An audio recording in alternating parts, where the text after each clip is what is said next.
earlier, but I'll try to be more specific.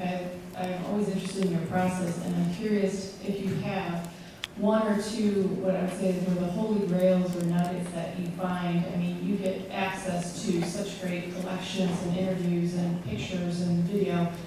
What do you, like, what are some of your, like, oh my God, this is gold, when you find them? Well, I've had so many of those. You know, the first thing that comes to mind, and I don't get access, everybody can have access to the collections that I have. I mean, when we finally get to put them in the movies, sometimes it costs. More often than not, it's in the public domain. Our wonderful National Archives or the Library of Congress don't charge you usage fees or intellectual property. I remember being at the Museum of the Confederacy in Richmond, and we were, in those days, everything was analog, and I was putting up with magnets on a metal sheet a photograph, wearing white gloves and my movie camera and filming. And if it was a picture that needed a story told, I might take 10 different movie shots, at least 15 seconds in length, of this photograph. So, you know, wide shot, medium shot, close-up, extreme close-up, tilt, pan, reveal, zoom out, details from the picture.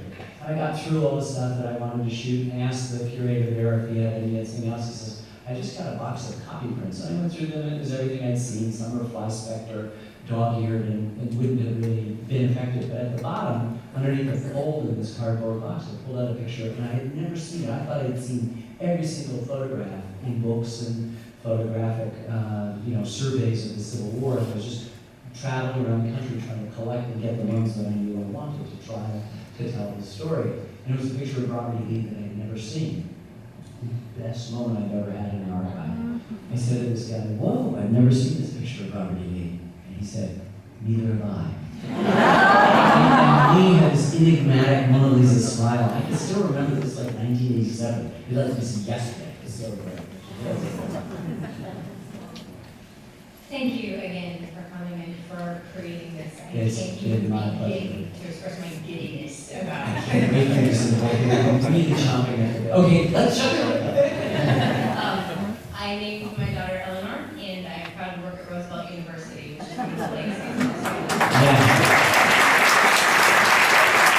I'm very curious about your insights into the remaining members of this family, because I think your thoughts about the tradition and the relationship is really significant, but we haven't had another Roosevelt from their large pool of children and grandchildren move into national politics in a way that I'm familiar with. I'm curious to know what you think about that shift in the family. You know, it was funny, yesterday, I got a question about dynasties and whether that was a democratic, undemocratic.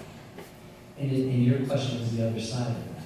It's almost the expectation that what happened to them? Do they go back to frittering away their lives? And they haven't. I've met a lot of them. In fact, I don't know if it's annual, but they had a family reunion last November. The film was already done, and we showed them an hour and a half of clips at Warm Springs, Georgia. It was the largest attended bus at Warm Springs, 160 plus members of the family from both sides, Oyster Bay and Hyde Park, and it was just wonderful. And you look across the room and you go, God, this is Eleanor Roosevelt, like across the room. And it's her granddaughter, and you just think, and I know, actually, there was an Anna Eleanor Roosevelt who lived in Chicago, who worked for Boeing for a while, and was a good friend of mine, and she's the one, and I served on the board of the National Archives with her for a few years, and I'd sit there daydreaming in these board meetings, looking across the room, going, okay, that's Eleanor.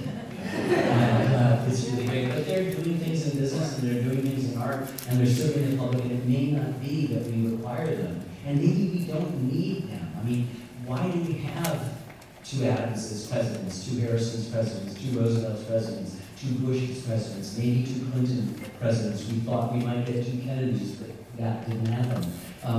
Do we want that because they're familiar? Are they known? Is it an impulse to return to the bold-faced things, the loyalty? That's really what I thought we had a revolution to eliminate that. Now we've got the same slavish devotion to the bold-faced names. We think that, and what do we look for when we follow the people who are bold-faced names? Well, they're often attractive, but not always attractive, and they fall in love. Check.